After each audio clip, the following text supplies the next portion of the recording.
高庙公所跟建益公司合作，2年前就开始研发哈，最主要是我们的果皮削完之后随意乱丢造成环境的污染，还有农民生产出来的根茎叶，跟那个龙膜放在田土里面增加那个困扰。高庙公所这边特地请公司，经纪公司特别来研发，最主要是农民非常方便，跟公司研发，他会到农田帮他们取。最主要是那个 PE 膜从侧芽，开始栽种的时候，它已经隐藏在地里面了，它一直没有办法取出来，所以我们根茎叶在起合当中，把 PE 膜也把它翻开来，做一个分类，增加土壤的营养，减少土壤的温暖。凤梨收完之后，我们还要再搅碎。会请中根机下去搅碎，搅碎之后会有一些菌，里面还会发酵，发酵的时候土壤会有一些菌，不好的菌。等到要种植的时候，还要再多使用农药下去杀菌，不然凤梨种下去，凤梨的苗种下去会烂掉。因为像以前的话，你搅碎之后还要静置至少3个月到半年之后，你才这一块土地才可以再利用啊。一期的凤梨等于是以前要4年才能2收，现在如果能少了这个，它多了这个步骤，我们等于说3年多就可以收成，我们少了这个第一个租地的租金，再来少了用药用肥。凤梨叶的话，我们现在就是可以取出这些纤维，然后做成凤梨纤维。凤梨纤维可以做我们一些就是当成一般的纤维跟那个纺织类的产品的原料。粗一点的可以做地垫，细一点的可以做帽子、衣服，然后袜子之类的，还有包包等等产品。它的韧性会比一般的纤维好很多。我们可以做成一些我们的凤梨酵素的切片，当做饲料的添加物。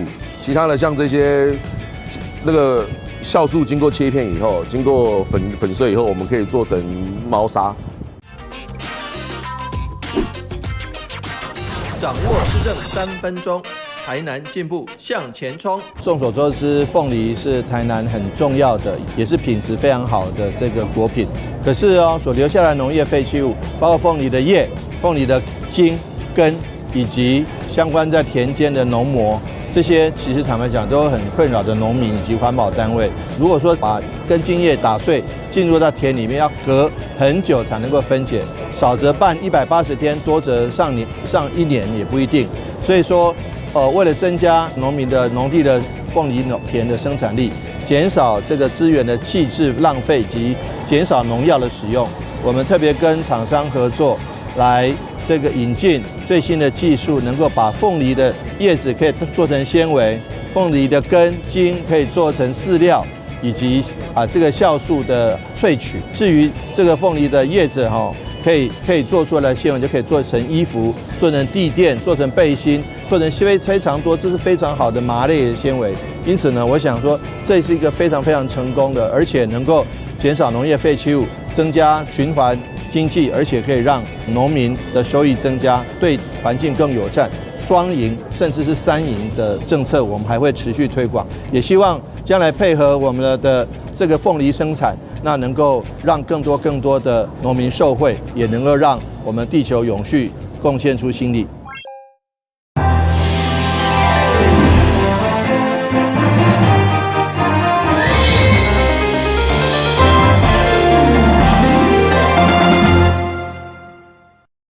台湾首府大厦伫退场以后，市府来接管，并且活化校舍空间，转型为展文市政环境园区，并且规划5大面向，包括办公行政、艺文典装、社交福利、亲子游憩、甲运动中心等。宜湾单手坊上午市政总咨询，首先嘛肯定体育局伫环境园区的规划，包括木球场甲羽球馆等设施。另外，伫文化局艺文典装这块，因为中央的预算比散，因此希望市府爱努力继续争取。我记得这个曾文愿景园区5大愿景，那争取这个我们很努力去争取到。对啊，我们很努力去争取，当作是咱改动这第3行政中心。但是你可以看到它5大面向现在又差一个文化局啦，咱的文化部好不简单要投出去，但是这条医生把。这条医生叫咱国民党的立委斩掉，所以说我们现在是缺了一角，5大面向变成4大面向。那这个面向是不是能够尽快请文化局跟文化部再商量，能不能够尽快给经费？那在中央的部分，我们也可以请立法委员来重新再提案，在明年度把预算给争取下来，然后真的是5大面向全面到位。这个部分一方面也是在郭委员的选区，但另外一方面我们也希望说这是攸关市民很重要的国家典藏中心的建设，我们会努力。另外，在一日一活动中心的政策，议员认为在龙田里好不容易找到土地并且变更，要来兴建多元联合的活动中心。但一直卡伫个经费，对此市长嘛回应，建议先用第2笔金来规划设计，等待每年编预算就会用来发包动工。台南新闻联跟采访报道。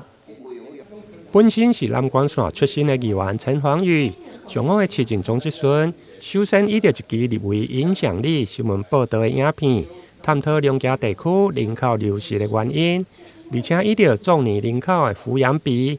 敢若是两家甲个关庙比，就相差一大截。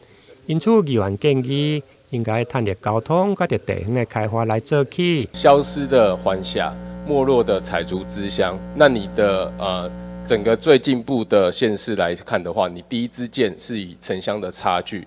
那其实它这个几乎没落了。以前龙崎开始最好的时候，应该有超过9000人。那现在目前户籍在那3000人，实际上常住人口大概1000人，也就是说这个城市要没落了。城市人口急剧减少，但是台南是维持在185、86，我们很努力的这样子。那我们也希望说，未来随着科学园区或者随着其他的产业的兴盛，包括大新丰区的兴盛，未来龙崎不是台南的后花园，至少它可以作为大新丰区这样归仁像仁德发展的后花园，那这样子的话，人口就会聚来。其中议员依照干线公车甲市区公车比较，民众爱的是节省经费。不过，伫个长照的交通接送，伫个关系合并前甲伫合并后，就相差真侪。会中市长回应，伫个中央的补助款如果会用的恢复，将列为优先的补助以外，另外伫个个人的驾驶，除了体格检查，另外伫个认知功能的测验，议员嘛建议。是毋是用利用台南的行动病院，或者是关怀的据点来做检验？无的确嘛是台湾的一种创举。台南新闻林跟采访报道。议员郭清华伫市政总质询中，针对闸门溪大桥甲着四侧交流道后续的整合规划等重大议题，提出甲市府来探讨。其中台港大道西段30米拓宽为60米的道路开辟。因为总经费包括工程甲用地大约需要20亿，议员建议每年应该先来编用地费用。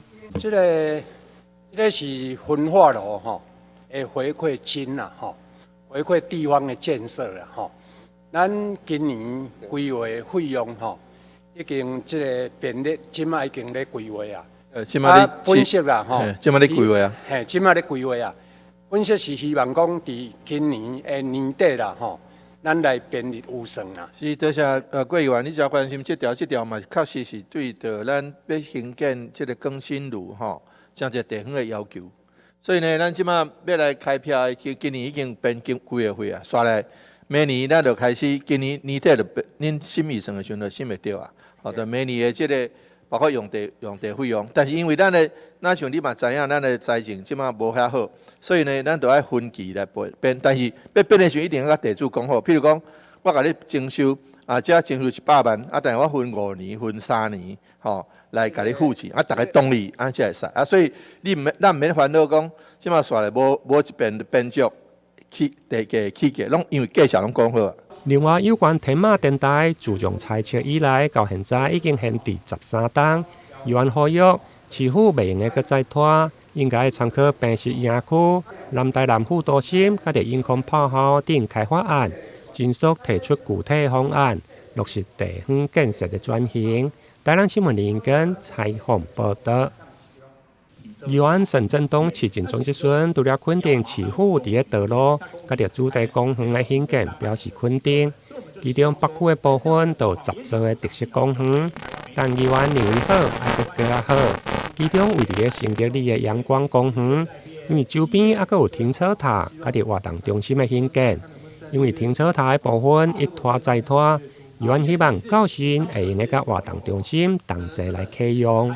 延再延，从1月变4月，再变7月就会好了吗？目前是希望我请工人赶看能不能在6月底哦。好，那如果最慢应该是7月初。好，6月底7月初就会完工。同时，活动中心的部分，公所这边也请有，我们都有在附近，服务处在附近，所以每天都会经过，但是就是看得到，用不到，然后也吃不到。如果可以单一先完工，我们先启用。那如果真的没有办法，就同时启用。好，那我们也希望说，也许这个阳光公园的未来的特色游戏空间，也许可以营造着这个小北门城或者是北门城的这个特色游戏的空间来去做建议哦。这边要麻烦我们公务局跟市长这边可以再大力支持帮忙一下。那我知道设计规划费也下来了，要麻烦再帮我们继续支持建设的 B 的一个部分哦。好，伫阳光公园的价值部分，因为今年是府城建设300档。议员嘛希望新增加小北门的意向，增加特色公园的趣味。伫府城建设300，甲伫去年台南400活动比较起来，议员嘛发现建设300的 logo 授权申请的单位甲伫商品相对的减少真济。对此嘛希望市府会用来加强推广。台南新闻林跟采访报道。旅游景点、私房秘境、拢底家。特色美食乐力哉，生活时事抢先报，中嘉新闻周报，深耕在地，放眼全国，掌握最新地方资讯。每周6下午1点，就在高雄都会台。2025台南市国际零酒锦标赛，对5月27到31。伫台南运河来顶场，配合大型的运动赛事，中嘉宽屏、三冠龙双主车，嘛把握机会到现场来宣传行销新世代的新服务。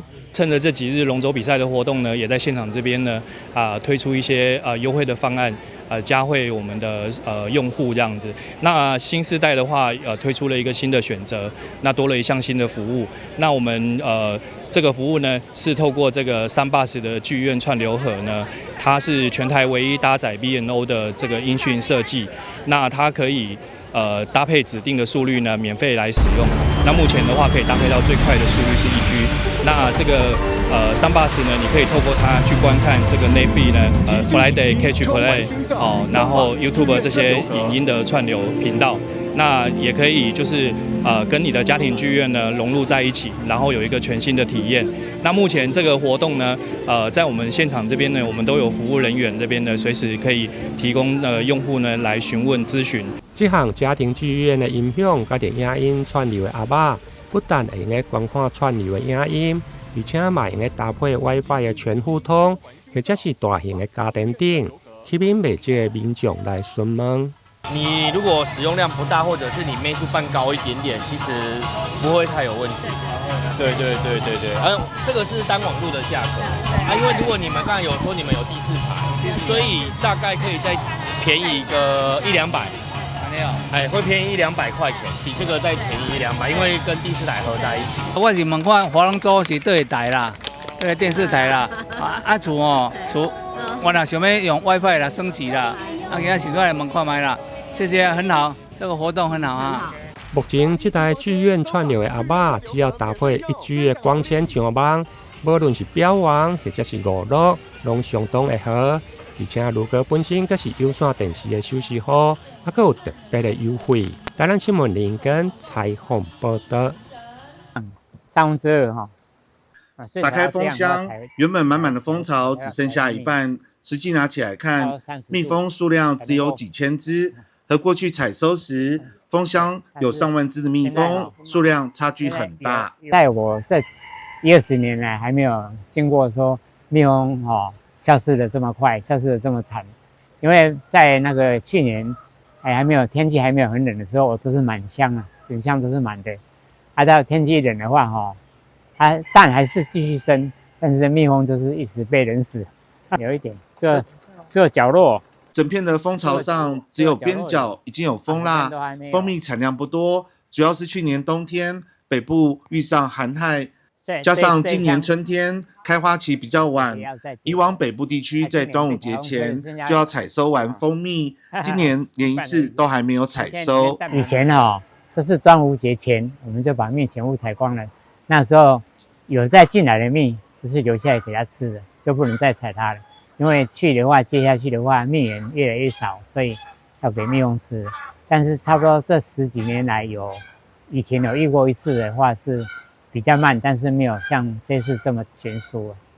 进入了春蜜采收期，七堵马林山区的蜂农却笑不出来，担心接下来的梅雨季节快来，对于今年的蜂蜜采收没有太大期待。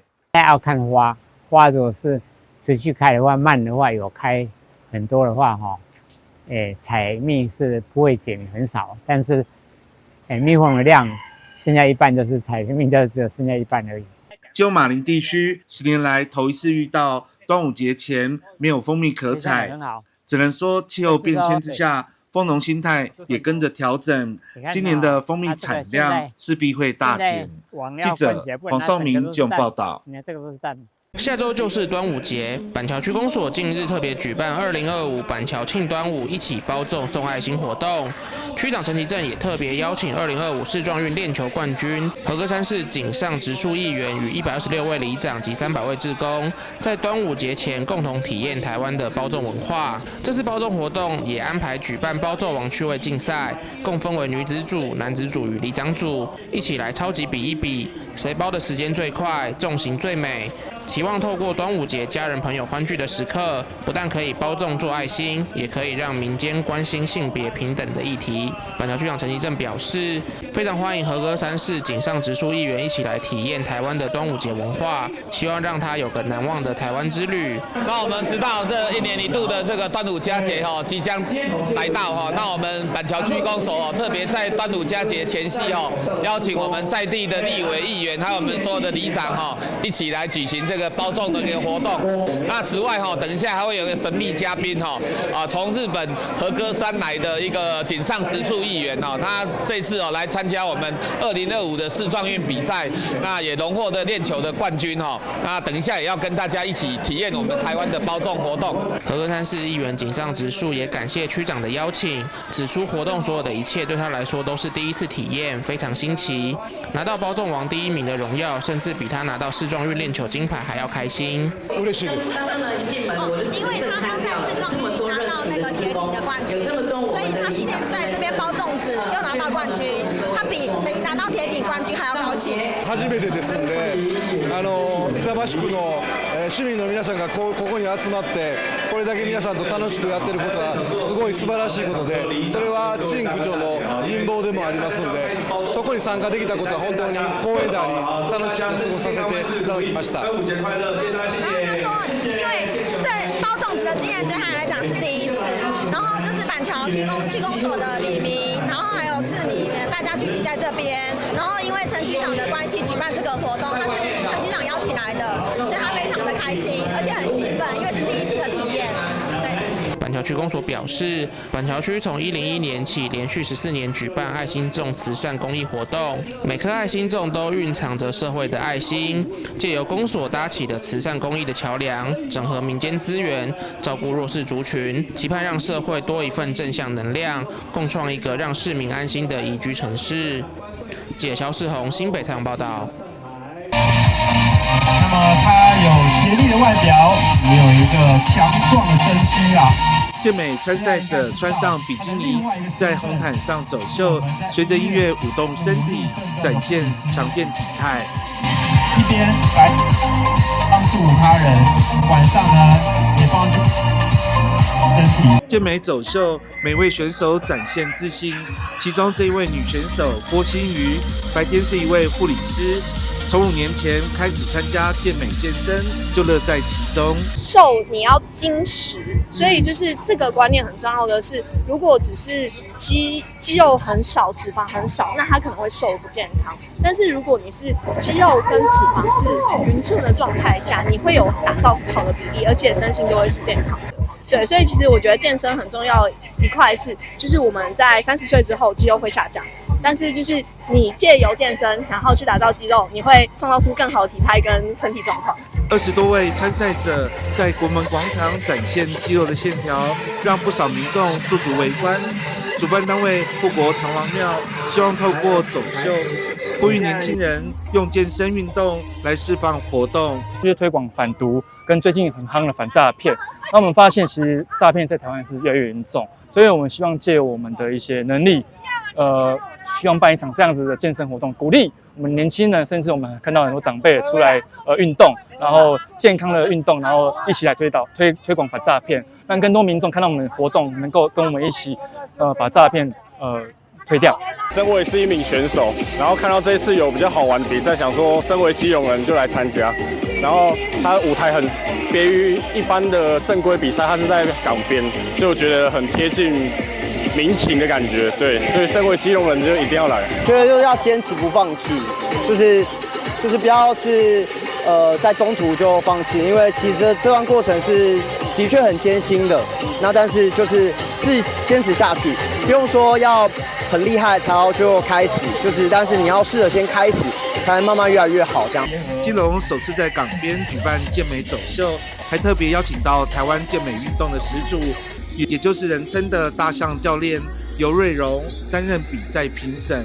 那我们能够在这一次的活动，然后让我们所有的年轻人还有喜欢爱好运动的人，能够越来越能够来提倡这个健美的运动，然后让我们能够更响应的往健康的方向去做这方面的一个运动的活动来提倡。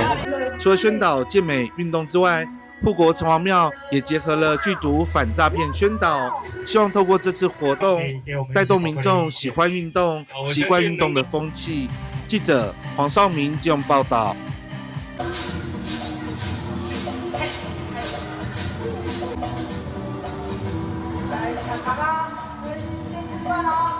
敦亲舞蹈团的展演让台下小朋友们惊呼声连连。桃园市艺文设施管理中心为了推广艺文扎根，从102年起推动牵手进剧场系列活动，10多年来陪伴桃园超过6万学童踏进剧场。今年度活动从5月20号起将举行8场演出。张善政市长也特别出席记者会，市长希望孩子们看完表演后，能够在心中种下艺文种子。刚才看到小朋友他们热情的呼喊这个都是发自内心，不是假装的。看到他们这么的激动来这边看表演，我自己也非常的高兴。我想这是一个非常充满正能量的一个活动，我们会继续努力的办下去，让我们不管是在都会区、在偏乡小朋友，每年都有机会能够到平常比较少出现的这个艺术场馆来看。具有水准的表演，培养他们的这个艺术水准。那么我希望说，每一个小朋友看了以后，在他们脑海里都能够留下深刻的印象，甚至培养出很多艺术的种子。带着4年级师生一起来到展演中心的枫树国小校长表示，很高兴能够参与这样的艺文活动。台湾对艺文教育这块确实比较弱，希望透过活动培养孩子们的美学与美感。今天透过这个活动，可以让孩子们能够增进他们的视野，然后可以看看整个那个剧场的表演的情形。我觉得给孩子是一个非常宝贵的机会。其实对孩子来说，孩子有很多种面向，有些人是学阅读的，有些人是体育。那其实对艺文来说，也是非常重要。其实我们台湾很缺乏的是艺文教育。那希望透过这些活动，能够让孩子在他的艺文的那个美感、美学的部分呢，能够增添他很多美感的教育。我觉得这非常的重要。今年牵手进剧场，除了剧场艺文节目观赏之外，再度跟校外文化体验计划结合，办理剧场1日游行程。不仅在桃园欣赏演出，更带领学生前往台北的国家戏剧院跟国家音乐厅参访，体验剧场前台跟幕后的丰富面貌，进一步串联起欣赏、学习到探索的完整艺文教育旅程，期盼从小扎根剧场素养跟文化理解。记者赖伟一报道。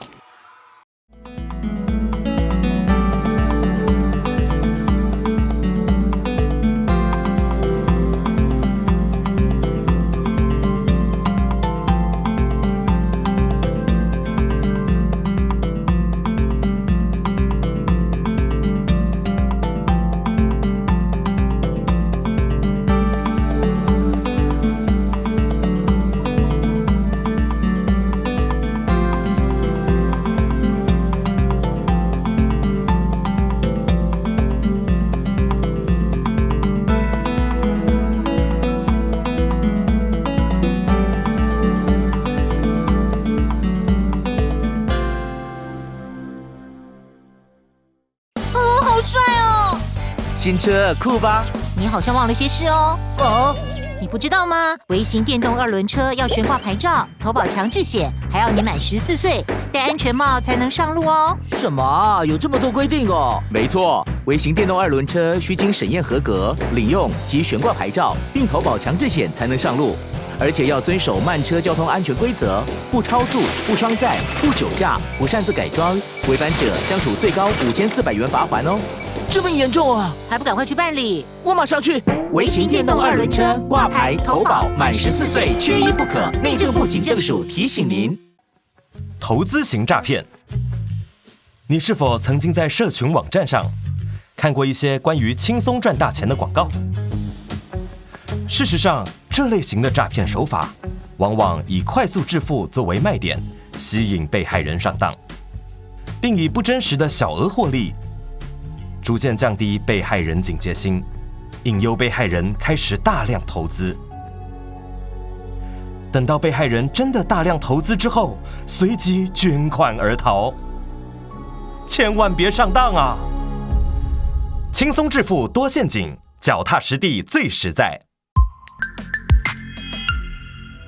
公务人员依法行政，行使裁量权，做成行政处分，而民众不服时，只能提起诉讼。行政诉讼调解新制，让人民有其他选择来解决纷争。由外部专家担任调解委员进行调解，让有温度的协商尽可能取代全有全无的判决。调解纳入选项，3赢不是想象。我不看路啊！我知道你不想假装没看见，我知道你担心自己的力量太小，但你知道那是不对的。你不必得要力气大，只要你愿意站出来，你的力量就无比巨大。浓烟是火场内的头号杀手。我们用1:1打造居家的实验屋，用2间房间来做对比的实验，一间门是开着，一间关上门。如果已经看到浓烟，关好门，等待救援才是最安全的选择。发现火灾时，当你看到浓烟了，请尽速将房门关上。哇，今天来的人还真多！我在现场拿吉他表演一下，来炒热气氛。这样演奏别人的歌曲，不知道有没有著作权的问题？没问题，不用担心哦。只要符合著作权法第55条，非以盈利为目的，未对观众或听众直接或间接收取任何费用，未对表演人支付报酬3个要件，而且属于非经常性、非例行性质特定活动，就可以在活动中表演，不需取得著作财产权人的授权哦。尊重著作权，让我们的创作世界更加美好。避免阳光直射，距离墙面10公分以上。定期清冰箱，让内部冷气流通。温度设定26到28度，家电扇助循环。睡觉定时4小时，滤网2周洗1次，提高降温效率。更换 LED 灯具，省电50%。随手关灯，选购有节电标章、效率1级的产品。随手关灯，节能减碳，减轻地球的负担。你听过只差确认吗？交通部于112年3月起，已全面要求运输业驾驶人应落实路口停让行人，并要求大客车驾驶人于路口要执行只差确认。另外，大货车驾驶人也于113年8月扩大响应转弯暂停安全再行运动。大型车辆路口应停让，只差确认，安全有保障。又有人上当了，有钱要进来了。只要你敢领，警察一定抓到你。抓到也不会那么严重啊。打诈新司法上路，严审诈欺犯，骗越多关越久，最多关12年，最重罚3亿元，提高假释门槛，犯3次不得假释。要让诈骗集团想骗的不敢骗，已经骗的会被抓，骗到的没得花。守护诈骗被害人，提供被害人多元协助，有疑虑就打165，让政府来帮你。打诈新司法，加重刑罚，共同打诈。